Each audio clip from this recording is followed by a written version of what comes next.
mets en silence radio, je me mets en silence radio, et puis après le silence radio, on se remet ensemble, et ça dure toute la vie. Mon ex découvre que je suis une personne qui est solide, stable, qui sait entendre les choses sans mettre en question, et c'est pour ça que ça fonctionne après. Malheureusement, dans la vie réelle, on n'est pas souvent sur cette rupture idéale.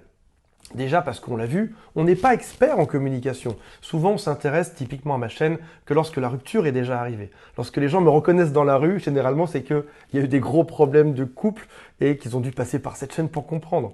Donc, souvent, on a déjà eu des ruptures amoureuses précédemment dans notre couple. Des fois, c'est des petites ruptures, des fois, c'est des ruptures qui durent même parfois quelques semaines. C'est pas la première. On n'arrive pas à voir les torts de l'autre dans la vie réelle. On n'arrive pas à savoir. On pense que c'est tout de la faute de l'autre et que c'est pas beaucoup de la nôtre quand même au final. On lui en veut. On se dit, allez, j'ai déjà insisté un peu précédemment. Je vais insister un peu cette fois-ci, peut-être encore un petit peu plus et ça va s'arranger. Malheureusement, on réalise que non, ça ne s'arrange pas. Qu'est-ce qui fait de manière tout à fait naturelle?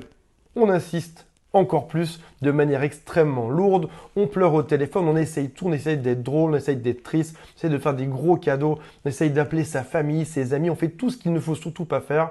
On se rend compte que cette fois-ci, ça ne marche pas, que c'est encore plus grave que les fois d'avant. On se sent mal, on a mal, on ressent des choses dans notre estomac, dans notre poitrine, juste ici, on a comme un poids qui nous écrase. On a l'impression que notre vie entière va s'arrêter. On se dit que la seule chose